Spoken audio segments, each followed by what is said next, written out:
बिस्मिल्लाहिर्रहमानिर्रहीम। रब्बी यस्सिर वला तुअस्सिर व रब्बी ताम्मिम बिल खैर।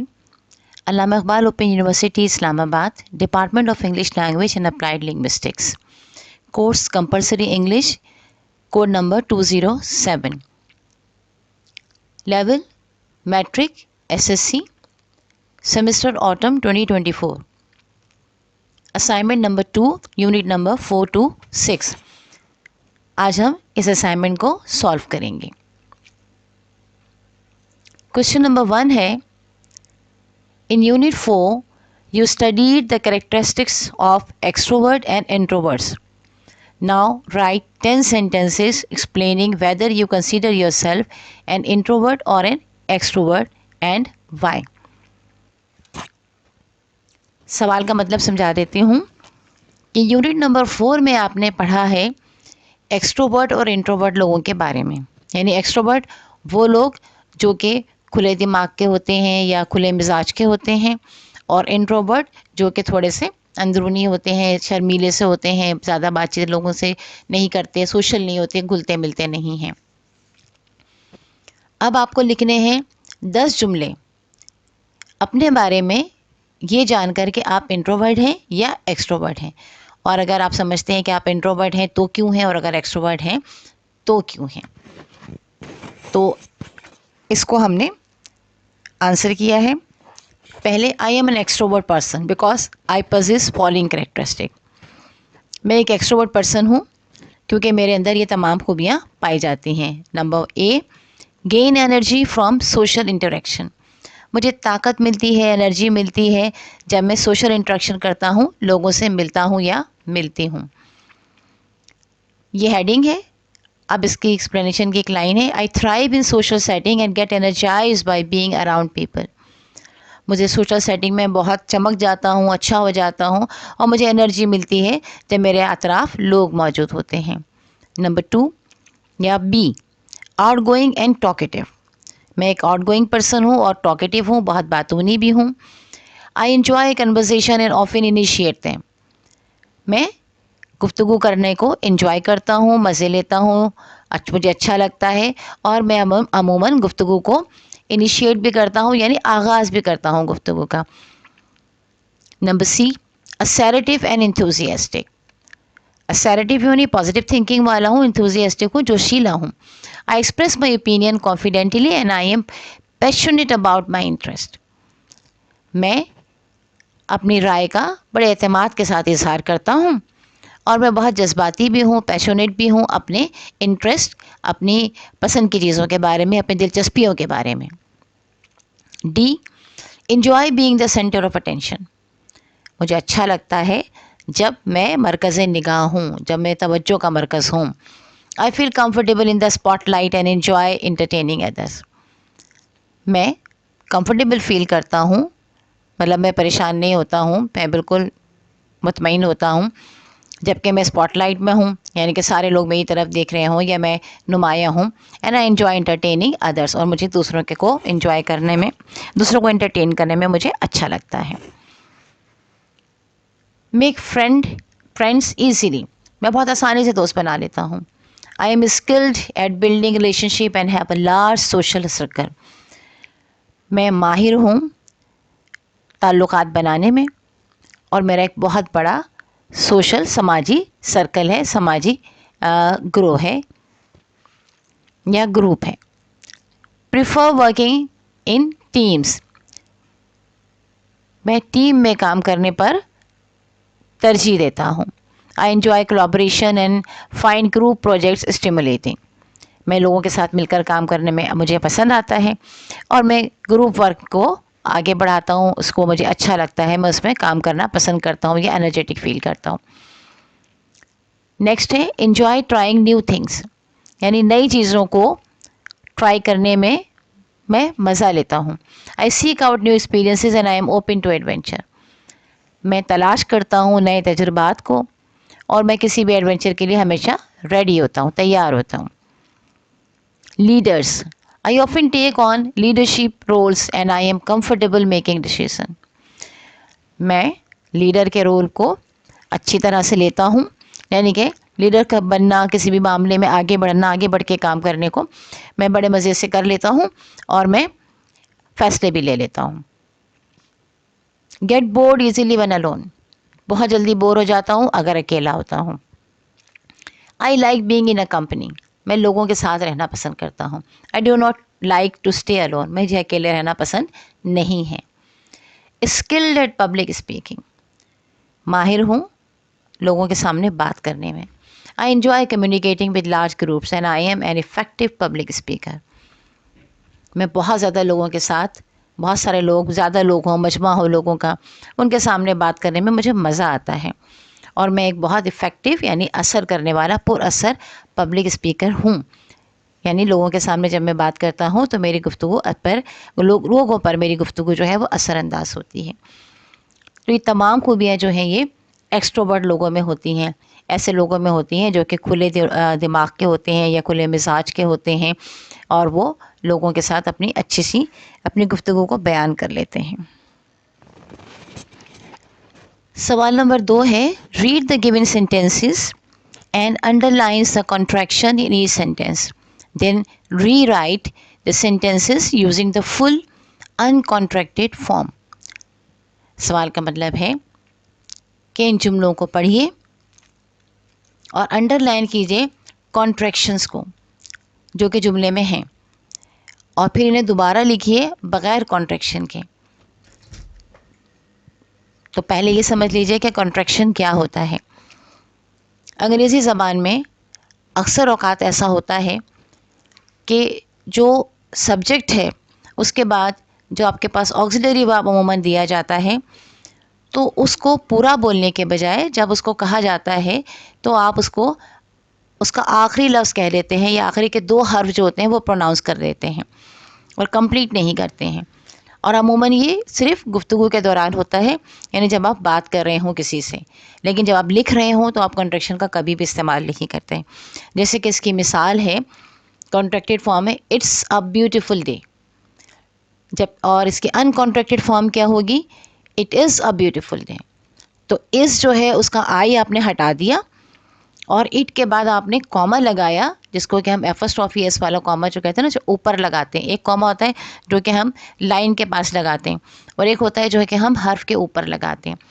तो ये आपने हर्फ के ऊपर लगाया और उसके बाद सिर्फ एस लिखेंगे आप, इसका आई हटा देंगे तो ये इट्स प्रोनाउंस होगा, इट्स अ ब्यूटीफुल डे।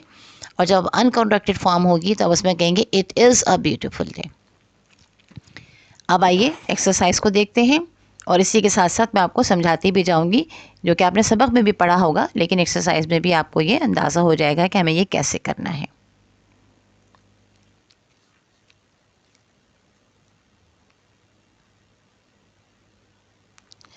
पहला जुमला है, what's your favourite colour.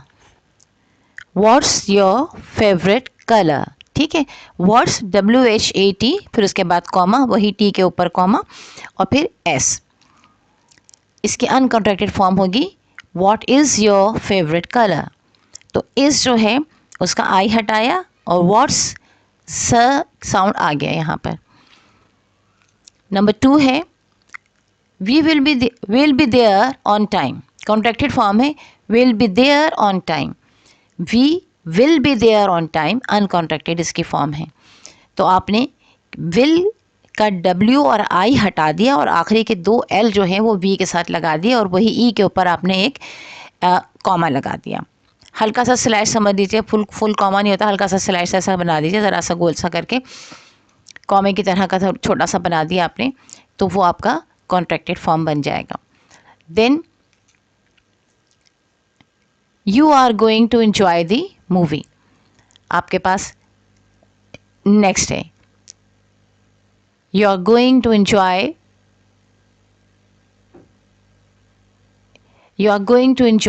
the movie।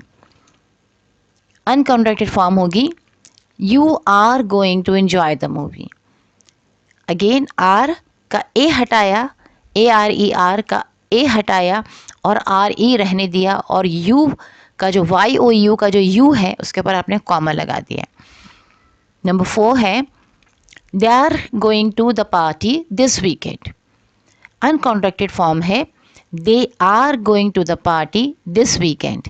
Again they are there में आपने ए हटाया और आर ई लिखा सिर्फ, और वाई के बाद दे का THEY दे, THEY दे के बाद वाई जो था उस वाई के ऊपर आपने कॉमा लगाया और उसके फ़ौरन बाद आपने RE लिख दिया, AR नहीं लिखा। नंबर 5 है it's been a long day. इसका अनकंट्रैक्टेड फॉर्म होगी it has been a long day. अच्छा, अब ये चीज़ है समझने वाली कि ये क्या बात हुई कि यहाँ पर भी IT इट के बाद कॉमा लगा है और एस लिखा हुआ है। इसको तो हम इट हैज़ पढ़ रहे हैं, और जबकि इससे ऊपर व्हाट्स योर फेवरेट कलर में हमने उसको व्हाट इज़ पढ़ा था। इसके लिए मैं आपको बहुत आसान सी आपको निशानी बता देती हूँ कि देखिए, अगर एफस्ट्रॉफी एस लगा हुआ है या कॉमा के साथ एस लगा है, एफस्ट्रॉफी तो नहीं, कॉमा के बाद एस लगा हुआ है, एक कॉमा ऊपर की तरफ लगा हुआ है, उसके बाद एस बना हुआ है, ठीक है। अगर उस एस के बाद जुमले में वर्ब की थर्ड फॉर्म है तो आप समझ जाइए कि ये हैज़ है, और अगर फर्स्ट फॉर्म है या फिर कोई वर्ब है ही नहीं, यानी ऑक्सिलरी वर्ब या मेन वर्ब को जिस तरह का है ही नहीं, तो फिर आप समझ जाइए अगर कॉमा के बाद एस है और एस के बाद वर्ब की थर्ड फॉर्म है तो समझ जाइए कि इट हैज़ है ये, यानी इसको हम हैज़ पढ़ेंगे।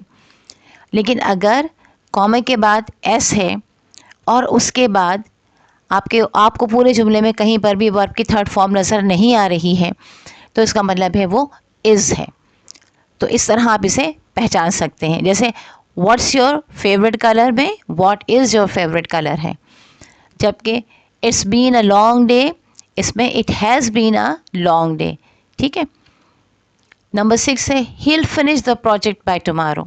ये हम ऊपर भी कर चुके हैं, we will be there on time, will be there on time में, so he will finish the project by tomorrow, he will हो जाएगा। I'd love to join you for the movie. I would love to join you for the movie. इसको भी अच्छी तरह से समझ लीजिए।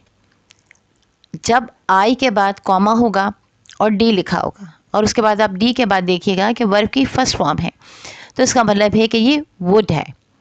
लेकिन अगर ऐसा नहीं है और आपको D के बाद वर्ब की थर्ड फॉर्म नज़र आ रही है तो ये had होगा। इस चीज़ को भी याद रख लीजिएगा। जिस तरह ऊपर हमने देखा इट्स बीन और व्हाट्स योर फेवरेट कलर, इन दोनों में हैज़ और इज़ वाला मामला, वही चीज़ यहाँ पर भी है। अगर डी के बाद वर्ब की थर्ड फॉर्म है तो ये हैड है, और अगर डी के बाद वर्ब की फर्स्ट फॉर्म है तो ये वुड है। सो I'd love to join you for the movie. I'd love to join you for the movie. I would love to join you for the movie. Sentence number 8 है what's your plan for the weekend. What is your plan for the weekend uncontracted form है, पहले ही बता चुके हैं, आपको समझा चुके हैं इसकी। I am not sure about the schedule. I am not sure about the schedule. I am ऐसे लिखेंगे, आई लिखा, कॉमा लगाया, वही आई के ऊपर कॉमा लगाया और फिर उसके बराबर में एम लिख दिया, इसका हमने ए हटा दिया। जो ओमिशन होता है बेसिकली, जो भी हम कहीं से लेटर हटा देते हैं तो उस ओमिशन की जगह पे हम कॉमा लगा देते हैं, ये बताने के लिए कि यहाँ से एक हर्फ हटाया गया है, एक अल्फ़ाबेट हटाया गया है। तो लिहाजा आई एम नॉट में आई एम नॉट है, ए हटा हुआ है, लिहाजा हमने कॉमा लगा दिया। नंबर 10 है he has been working on this project. He has been working on this project. So he has been, as के बाद ही लगा, कॉमा लगा, एस लगा, उसके बाद बीन, यानी बीन जो है वो थर्ड फॉर्म है, तो हमने फ़ौरन पहचान लिया कि ये हैज़ बीन है, ये प्रेजेंट परफेक्ट कंटिन्यूस टेंस है यहाँ पर, ठीक है। ये हमारे कॉन्ट्रैक्टेड फॉर्म हो गई। इसके बाद अब हम चलते हैं नेक्स्ट क्वेश्चन पे, क्वेश्चन नंबर 3। क्वेश्चन नंबर 3 है think about your favourite movie. अपनी पसंदीदा मूवी के बारे में, फिल्म के बारे में सोचिए। Write down the 5 things you like about it and 5 things you dislike about it. 5 चीज़ें लिखिए जो आपको फिल्म में अच्छी लगी हैं, फिल्म के बारे में अच्छी लगी, और 5 चीज़ें जो आपको अच्छी नहीं लगी। आंसर है 5 things I like about my favourite movie. सबसे पहले 5 चीज़ें जो मुझे अपनी फेवरेट मूवी के बारे में अच्छी लगी। नंबर 1, इंटरेस्टिंग स्टोरी, दिलचस्प कहानी है। The story was very interesting and kept me engage till the end. Story कहानी बहुत दिलचस्प थी और उसने मुझे आखिरी तक इंगेज रखा, यानी उसके साथ बांधे रखा, लगाए रखा, यानी इतनी दिलचस्पी थी कि मैं उसको पूरा देखता रहा। नंबर 2, कैरेक्टर डेवलपमेंट, किरदार साजी। The character development was very strong and kept me intact with them through out the movie. किरदार साजी बहुत मजबूत थी, जिसकी वजह से मैं किरदार के साथ पूरी मूवी में जुड़ा रहा। यानी कोई किरदार बनाया जाता है ना, ऐसा इस तरह से लिखा जाता है कि आप कहते हैं हाँ वाकई ऐसा तो होता है, ऐसा ही होता है, इंसान ऐसे ही सोचता है, ऐसे ही करता है जैसे कि ये किरदार कर रहा है। और कभी कभार ऐसा होता है कि आपको लगता है नहीं ऐसे कहाँ होता है, ये तो बिल्कुल गलत बात है, ये तो सही नहीं है, तो फिर आपको वो किरदार पसंद नहीं आता। तो ऐसा किरदार जो किस तरह से डेवलप हो कि आप मूवी देखें और आपको लगे कि बिल्कुल सही, ऐसा ही होता है, इंसान ऐसे ही रिएक्ट करता है, तो उसको कहते हैं कि बेहतरीन कैरेक्टर डेवलपमेंट है। देन नंबर 3 है सिनेमाटोग्राफी, यानी उसको विजुअल्स कैसे बनाए गए हैं, फिल्म को फिल्माया कैसे गया है। The visuals are standing with beautiful landscapes and creative camera angles that enhance the storytelling. यानी जो विजुअल्स हैं, जो दिखाया गया है कैमरे से, वो बहुत खूबसूरत लैंडस्केप्स भी दिखाए गए हैं, कैमरे ने बहुत खूबसूरत एंगल से चीज़ों को लिया है, जिसकी वजह से स्टोरी और अच्छी लग रही है। स्क्रिप्ट, यानी जो लिखा गया है उसका। The script was written very thoughtfully and it was very touching. Script को बहुत सोच समझ के लिखा गया है और ये बहुत ही टचिंग है, बहुत ही छू जाने वाला है। डायलॉग डिलीवरी, यानी डायलॉग की अदायगी। The dialogue delivery was superb. All the words are properly pronounced and full with emotions.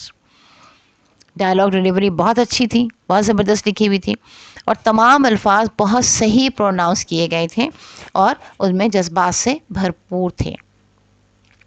ये एक बहुत अहम बात होती है कहानी की कि डायलॉग्स को अच्छी तरह से किरदार अदा करें।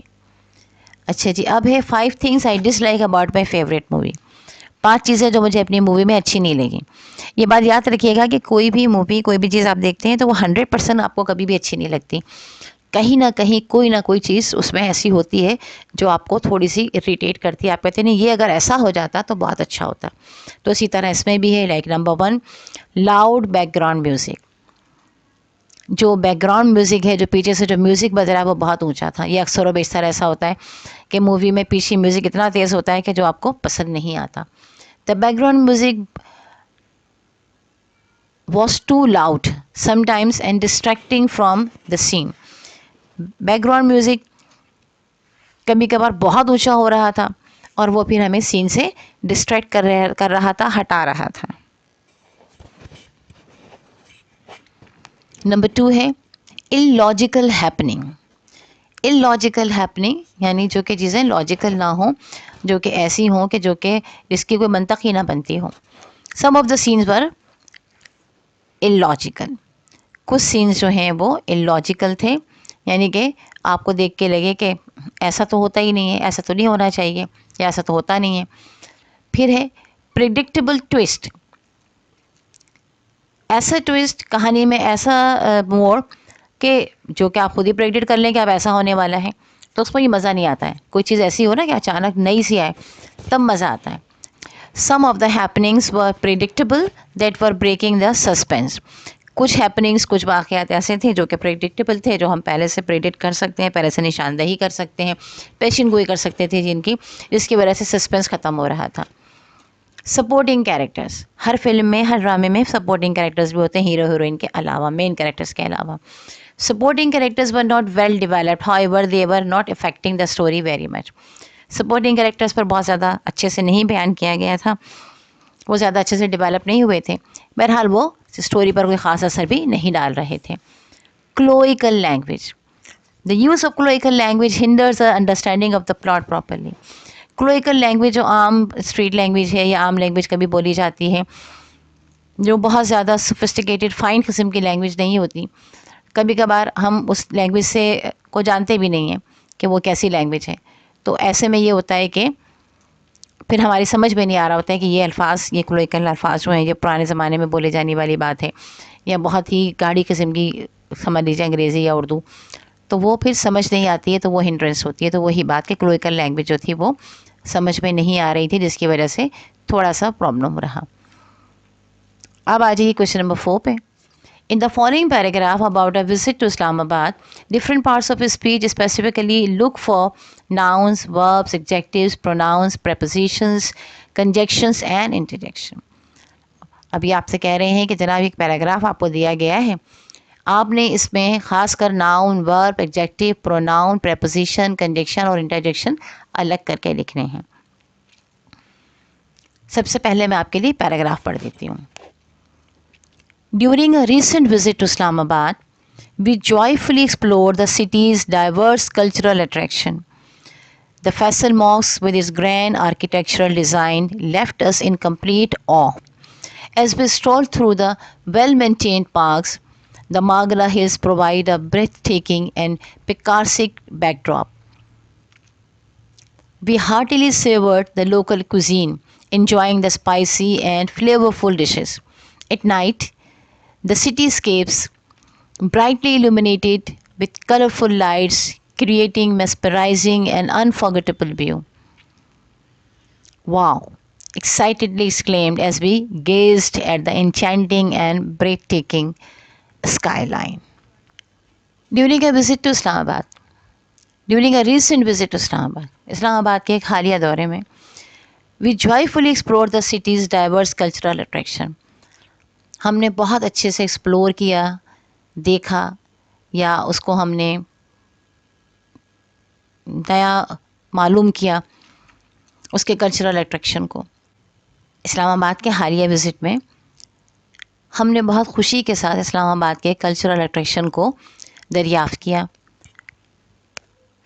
फैसल मस्जिद आलीशान आर्किटेक्चर के साथ, डिज़ाइन के साथ हमें उसने बहुत मुतासिर किया।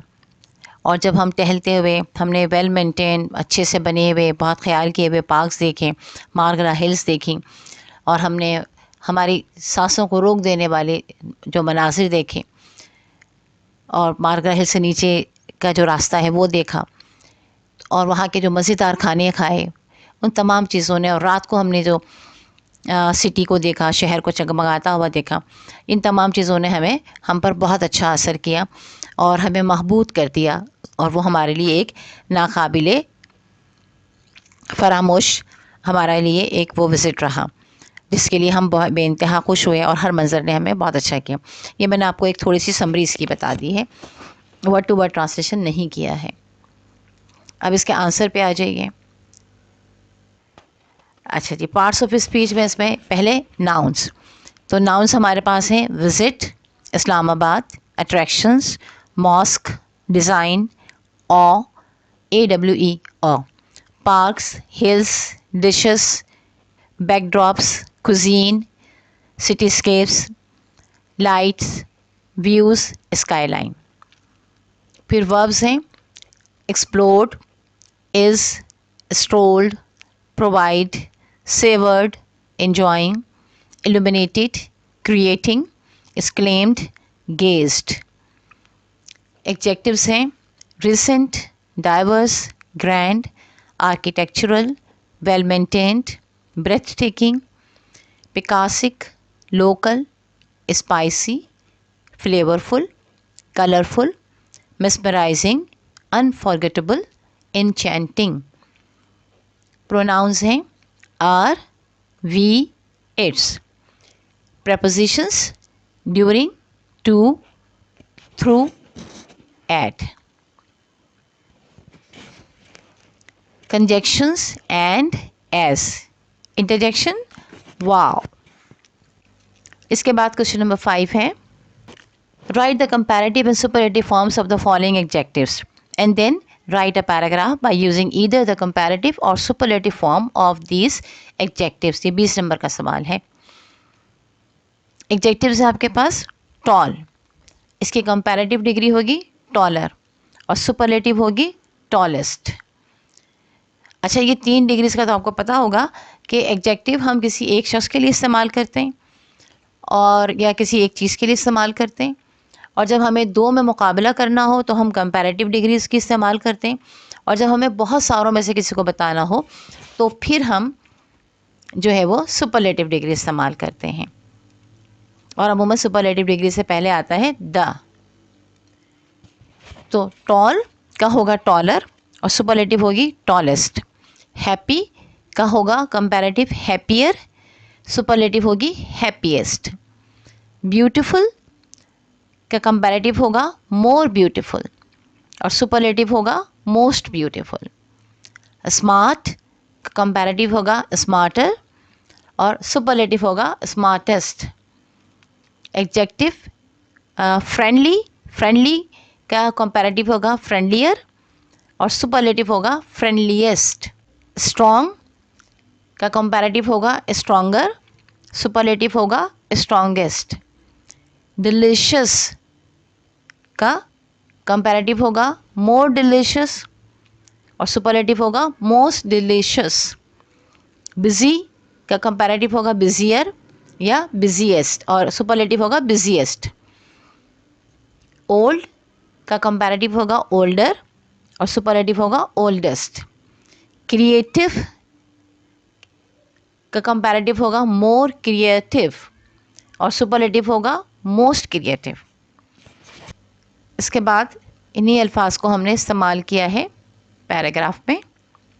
The giraffe is the tallest animal on earth, reaching height that make even the strongest elephants look small. While giraffe might seem aloof, they can be surprisingly friendly with each other. They spend their days grazing, seemingly happier than any other creature. Their coats are incredibly beautiful, with unique patterns that make each giraffe instantly recognizable. Giraffes are not only the tallest animal but also remarkably intelligent. They have excellent long-term memories and can even recognize individual humans. Their diet of leaves from acacia trees is considered one of the most delicious meals in the animals kingdom. While life as a giraffe might seem idyllic, it can also be busier than you might think. They constantly have to be on the lookout of predators like lions, and despite their impressive height, giraffes can be surprisingly old. Some individuals have been known to live for over 30 years. अच्छा, अब इसका मैं थोड़ा सा आपको summary बता देती हूँ कि जिराफ के बारे में है, जिसको हम ज़राफ़ा भी कहते हैं कि ज़राफ़ा जो है सबसे लंबा जानवर होता है दुनिया में। सबसे लंबा मतलब टॉलेस्ट, ऊंचा हाइट वाला, ऊंची हाइट वाला जानवर है। और इसकी हाइट की वजह से ये ऐसा होता है कि हाथी भी इसके सामने छोटा लगने लगता है, क्योंकि ज़ाहिर है वो ऊंचाई पे से देख रहा होता है। और जिराफ कभी कभी लगता है कि अकेला होगा, लेकिन ये ऐसा है नहीं, अकेले रहने वाला। ये बहुत फ्रेंडली है और ये लोग अपनी फैमिली के साथ रहते हैं, एक साथ मिलकर जो है ग्रेजिंग करते हैं। और इसका कोट बहुत खूबसूरत होता है, बहुत यूनिक पैटर्न इस पर होता है। जिराफ पर आपने देखा होगा कि बहुत अच्छे से डिज़ाइंस बने हुए होते हैं, जिससे कि आप दूर से जिराफ को पहचान सकते हैं। और ना सिर्फ ये कि ये सबसे हाइट पे ऊंचे होते हैं, बल्कि ये इंटेलिजेंट भी बहुत होते हैं। लिहाजा ये इनकी मेमोरी बहुत अच्छी होती है, बहुत दिनों तक बहुत चीज़ों को याद रख सकते हैं। और हत्ता कि किसी इंसान से अगर इनकी मुलाकात हो तो ये उसको पहचान भी रखते हैं। इनकी डाइट जो है एकेसिया लीव्स होते हैं, जो कि बहुत ही डिलीशियस माने जाते हैं जानवरों में। और इसके अलावा जिराफ जो होते हैं, लगता है कि शायद वो बेचारे काहिली से बैठे होंगे, लेकिन ऐसा है नहीं, काफ़ी मसरूफ़ रहते हैं। और इनको बेचारों को अपने आप को बचाना भी पड़ता है लायंस वगैरह से, वो भी इन पर हमला करके इन्हें खा जाते हैं। तो ये अपनी जान भी उनसे बचाने की कोशिश करते हैं। और बहुत ज़्यादा इनकी उम्र नहीं होती है, ओवर 30 ईयर्स, 30 साल तक के इनकी उम्र होती है। इससे ज़्यादा इनकी उम्र नहीं होती है, लेकिन 30 साल तक ये जीते हैं तकरीबन। ठीक है, अब है बाकी आपको मालूमात चाहिए हो तो आप गूगल पे इसको अच्छे से जिराफ के बारे में मज़ीद पढ़ सकते हैं, लेकिन हमें बस छोटा सा पैराग्राफ ही लिखना था, तो बस इतनी ही बातें लिखी हैं। ठीक है, अच्छा जी, question number 6, read the following scenario and write both formal and informal invitation based on the context. अब इन्होंने कुछ सिनेरियो यानी कि कुछ आपको माहौल दिया हुआ है, उसको आपने देखना है और उसके मुताबिक आपने जो है वो इन्विटेशन लिखने हैं, फॉर्मल भी लिखना है और इनफॉर्मल भी लिखना है। अच्छा, फॉर्मल और इनफॉर्मल आपने किताब में पढ़ा होगा, हम इंशाल्लाह ताला इसकी वीडियो भी बना के बहुत डाल देंगे बहुत सारे आपके चैप्टर्स की, ताकि आपको समझने में आसानी हो। बहुत सी चीज़ें इसमें मैं इसीलिए समझा भी नहीं रही हूँ बहुत ज़्यादा डिटेल से, कि पहले आप फोकस कर लीजिए अपने असाइनमेंट पर, फिर इसके बाद जो है इनके जो चैप्टर्स हैं वो भी इंशाल्लाह ताला आपको उसकी वीडियो भी डाल दी जाएगी। तो बहरहाल फॉर्मल वो होता है जो कि हम बहुत तरीके से लिखा जाता है, जिस तरह के दस्तूर के मुताबिक लिखा जाए उसको हम फॉर्मल कहते हैं। इनफॉर्मल बड़े ही फ्रेंडली वे में जब आप अपने दोस्तों को, अपने साथियों को लिख देते हैं, कोई बात कह देते हैं, तो वो इनफॉर्मल कह रही होती है। तो बर्थडे पार्टी है, बिजनेस कॉन्फ्रेंस है, डिनर गैदरिंग है, वेडिंग है, स्कूल रियूनियन है। तो इन 5 चीज़ों पे जो है वो आपको अपने इन्विटेशंस जो हैं वो लिखने हैं, दोनों तरह से, फॉर्मल भी और इनफॉर्मल भी।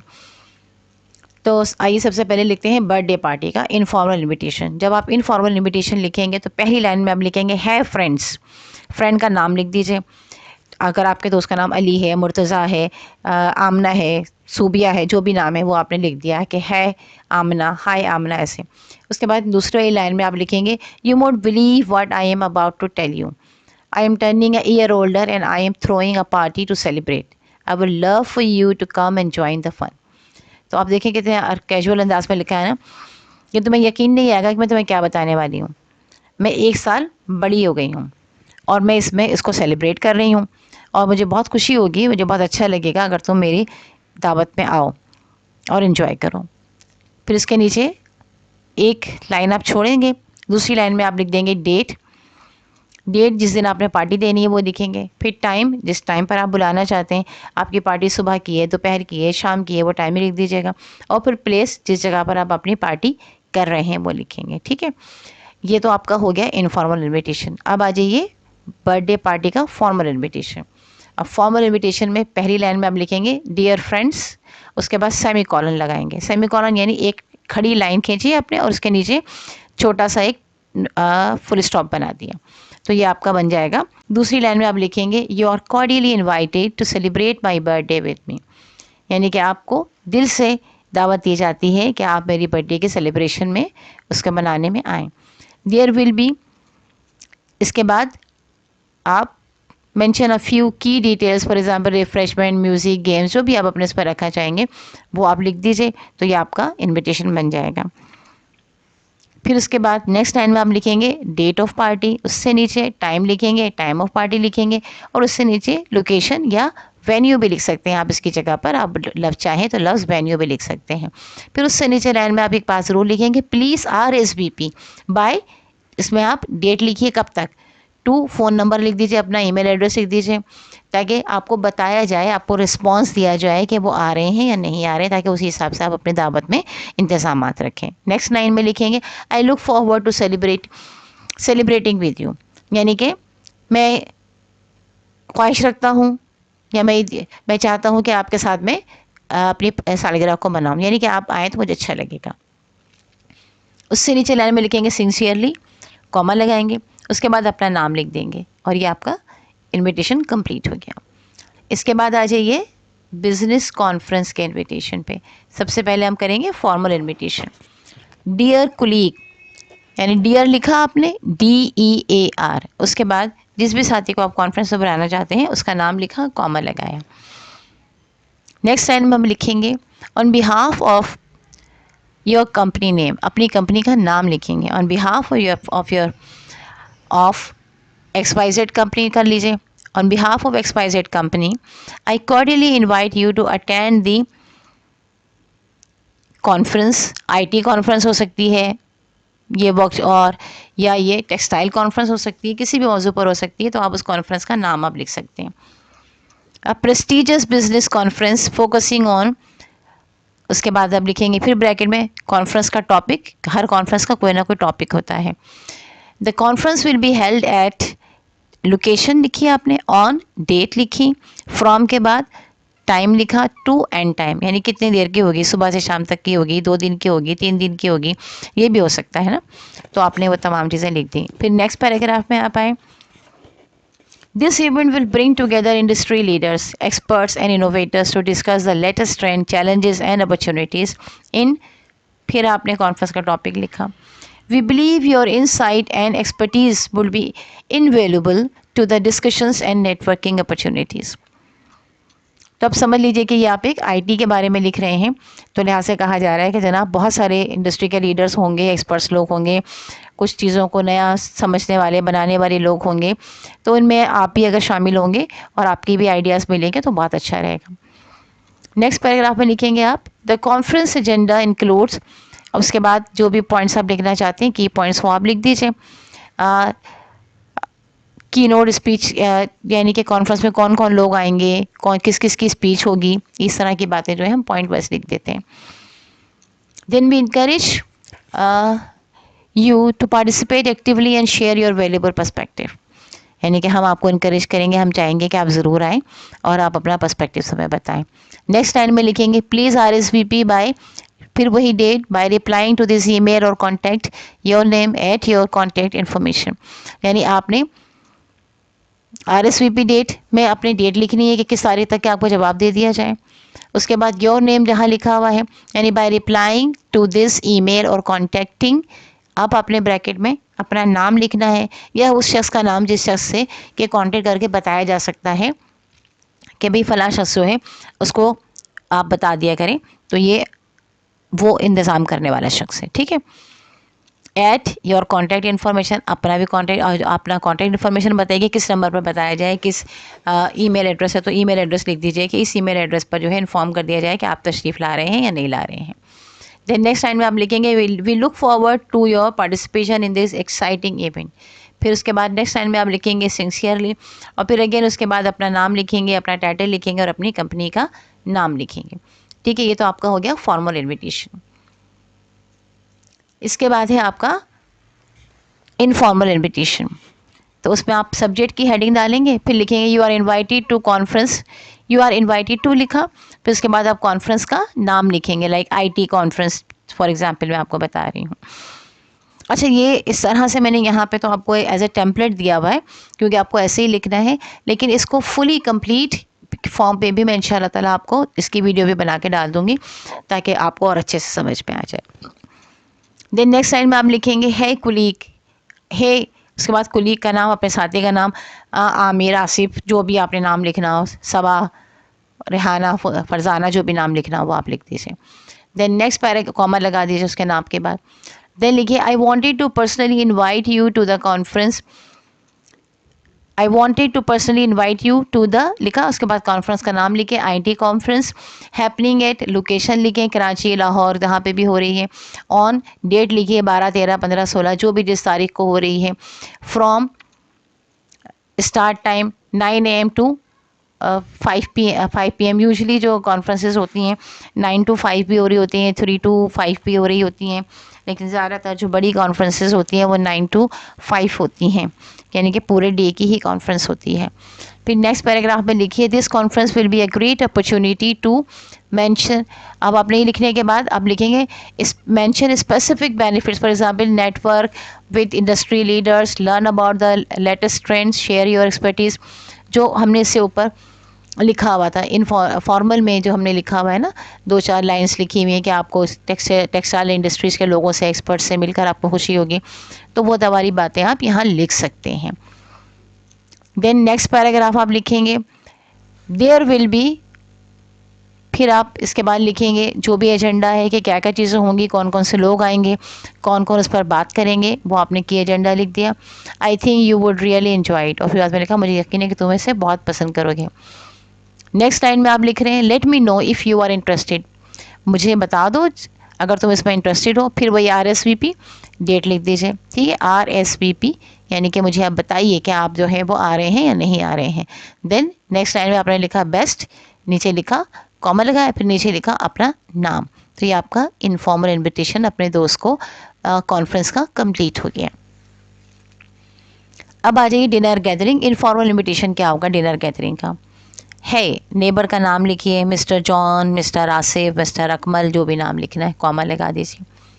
नेक्स्ट लाइन में आइए we are having a casual dinner at our place on date लिख दीजिए, किस डेट पे आप करें, 10, 12, 11, 13, 14, 15 जो भी डेट है, एट टाइम लगा दीजिए। डिनर है तो ऑब्वियसली आप 8 बजे, 9 बजे रात, 10 बजे रात, जो भी है आप वो टाइम लिखेंगे। फिर उसके बाद आपने लिखा we will love for you to join us, हमें बहुत अच्छा लगेगा अगर आप इसे ज्वाइन करें। नेक्स्ट लाइन में आप लिखेंगे विल बी ग्रिलिंग। अब इसके बाद आप बता दीजिए कुछ अच्छे अच्छे खानों के नाम लिख दीजिए जो कि आप दोस्तों में पसंद किए जाते हों। एंड हैविंग सम, कुछ मीठा मीठा साइड डिशेस के नाम लिख दीजिए। कम हंग्री, और बाद में लिखिए कम हंग्री, यानी भूखे ही आओ, खाना खा के मत आना क्योंकि यहाँ खाने के लिए बहुत कुछ होगा। देन नेक्स्ट लाइन में लिखिए no need to dress up, just come as you are, यानी बहुत ज़्यादा फॉर्मल होने की ज़रूरत नहीं। अक्सर दावतों में ये होता है कि ड्रेस कोड रख दिया जाता है कि भाई इस तरह के कपड़े पहन कर आइएगा, ऐसे कपड़े पहन कर आइएगा, तो लिहाजा क्योंकि बिल्कुल इनफॉर्मल इन्विटेशन है तो no need to dress up, just come as you are, जैसे आप हैं वैसे उठकर आ जाइए और इन्जॉय कीजिए। नेक्स्ट लाइन में लिखेंगे let us know if you can make it by RSVP date, और फिर कहा कि हमें बता दो जब अगर तुम आ रहे हो तो। फिर उसके बाद नेक्स्ट लाइन में लिखिए hope to see you there, उम्मीद है कि तुम आओगे। बेस्ट लिखा, नेक्स्ट लाइन में कॉमा डाला और फिर योर नेम। अब मैं इसको दोबारा आपको एक साथ पढ़ देती हूँ ताकि ये आपको समझ में आ जाए कि ये पूरा पूरा है क्या है। XYZ, next line, we are having a casual dinner at our place on 25th of December at 9 p.m. We would love for you to join us. Next line, we will be grilling chicken, mutton legs, and having some juices, potatoes, Russian salad, etc. Come hungry. Next line, no need to dress up, just come as you are. Next line, let us know if you can make it by 23rd of December. Hope to see you there. Best, Mr. XYZ, यानी ये आपका नाम है Mr. XYZ। उसके बाद आ जाइए dinner gathering, formal invitation आप दे रहे हैं, बहुत संजीदगी के साथ आप इनविटेशन दे रहे हैं, तो आप लिखेंगे you are cordially invited to a casual dinner at our home. आपको दिली दावत दी जाती है हमारे घर पर एक कैजुअल डिनर की। डेट लिख दीजिए, टाइम लिख दीजिए, लोकेशन लिख दीजिए। उसके बाद नेक्स्ट लाइन में आइए we will be enjoying a barbecue, chicken tikka, grilling dinner and would be delighted for you to join us. Next line में आइए प्लीज़ RSVP by डेट लिख दीजिए so we can get a head count. Next line में आइए we look forward to the pleasure of your company then sincerely, उसके नीचे sincerely पे comma लगाइए, उसके नीचे अपना नाम लिख दीजिए। तो ये आपका एक फॉर्मल इन्विटेशन हो जाएगा और आपने देखा कि लैंग्वेज में कितना डिफरेंस है।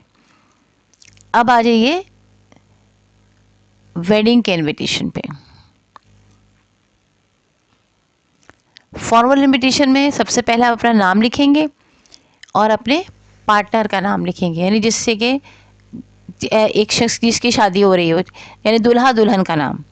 Request honour of your presence at our wedding celebration, हम आपसे रिक्वेस्ट करते हैं कि आप हमारी शादी की तकरीब में तशरीफ़ लाइए। उसके बाद नीचे लाइन में ऑन डेट लिख दीजिए, उससे नीचे लाइन में आइए एट लिखिए, टाइम लिख दीजिए, उससे नीचे लाइन में आइए वेन्यू लिख दीजिए, जगह, वेन्यू का एड्रेस लिख दीजिए, फिर उसके बाद रिसेप्शन टू फॉलो लिख दीजिए। इनफॉर्मल इन्विटेशन में आ जाइए हाय फ्रेंड्स, एक्सक्लेमेटरी मार्क लगाइए, you are invited, we are getting married, your and partner name, नीचे अपना और अपने पार्टनर जिससे शादी हो रही है उसका नाम लिख दीजिए। Join us for a celebration of love. उसके बाद नीचे लाइन में आइए, ये एक वैसी फर्जी मैंने डेट लिख दी है क्योंकि अभी तक नहीं लिख रही थी, मैंने सोचा चले एक जगह डेट लिख देते हैं।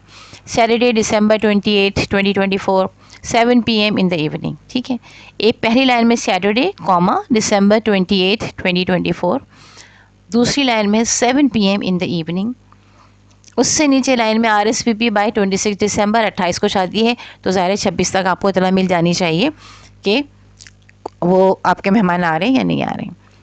उससे नीचे लाइन में फ़ोन नंबर 123456 789, जो फ़ोन नंबर है वो लिखिएगा, मैंने आपको ऐसे ही बता दिया है। ईमेल, अपना ईमेल एड्रेस लिख दीजिए, ठीक है।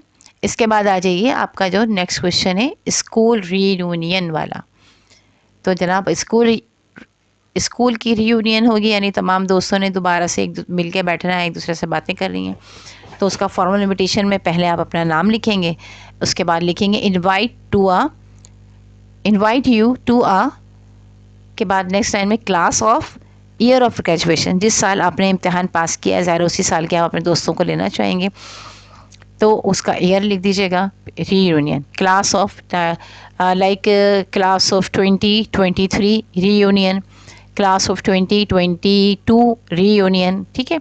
उसके बाद नीचे लाइन में डेट ऑफ रीयूनियन, यानी किस दिन आपको दावत रखना है, उससे नीचे लोकेशन ऑफ रीयूनियन लिख दीजिए। फिर इसके बाद आ जाइए अब आप इनफॉर्मल इन्विटेशन में। तो था आपका फॉर्मल इन्विटेशन जिसमें आपने सिर्फ 1 2 3 4 5 लाइनें लिखनी हैं, यानी अपना नाम लिखा, नाम लिखने के बाद invite you to a class of year लिखा रीयूनियन, उसके बाद डेट ऑफ रीयूनियन लिख दी जिस दिन दावत हो रही है और जहाँ हो रही है वो लिख दिया। इसके बाद आप आ जाइए इनफॉर्मल इन्विटेशन पे। इनफॉर्मल इन्विटेशन में आपने लिखा डियर क्लासमेट्स और इन्वर्टेड एक्सक्लेमेटरी मार्क लगा दिया, you are invited, next line में लिखा। उसके बाद स्कूल का नाम लिखा, क्लास, नेक्स्ट लाइन में क्लास लिखा, कोई ईयर ऑफ ग्रेजुएशन लिखा, फिर reunion, date of reunion, time of reunion, let's see, अब नीचे आपने लिखा क्योंकि ये इनफॉर्मल है, let's see how old we look now, चलो देखते हैं हम अब कितने बूढ़े लगते हैं। ज़ाहिर रीयूनियन जो होती है वो अमूमन बहुत सालों बाद ही कर रहे होते हैं, पढ़ते हैं, पढ़ने के बाद 2 4 साल 5 साल बाद जॉब्स वगैरह जब लग जाती है, किसी काबिल हो जाते हैं, फिर सोचते हैं चलो होता है ना, आप पुराने दोस्तों से मिलते हैं, एक ग्रुप बनाते हैं, मिला करेंगे एक दूसरे से, तो वो अच्छा खासा टाइम गुजर चुका होता है, सबकी शक्लें बदली हुई होती हैं, तो लिहाजा उसको हम कहते हैं कि चलें जी देखते हैं हम कितने बड़े हो गए। Get together and relive the good old days, साथ मिलते हैं और पुराने अच्छे दिनों को दोबारा जी कर देखते हैं। उसके बाद नेक्स्ट लाइन में लिखेंगे वार्म रिगार्ड्स, फिर अपना नाम लिख दिया, name of union committee, organiser जो भी ऑर्गेनाइज कर रहा है उसका नाम लिख दिया, फिर उससे नीचे लाइन में वेन्यू, जगह का एड्रेस उसका पता लिख दिया, फिर RSVP बाय December 25, 2024, क्योंकि डेट हमने ऊपर जो लिखी थी उसके हिसाब से हमने 2 दिन पहले की डेट हमने लिख दी। अब इसके बाद है ये आपका आखिरी क्वेश्चन, सॉरी ये एक और भी, हाँ, question number 7, you have received invitation from your close friend to attend their birthday party, आपने अपने एक बहुत ही करीबी दोस्त से आपको इन्विटेशन मिला है कि आप उसकी बर्थडे पार्टी को अटेंड करें। Write a note to your friend either accepting or declining the invitation.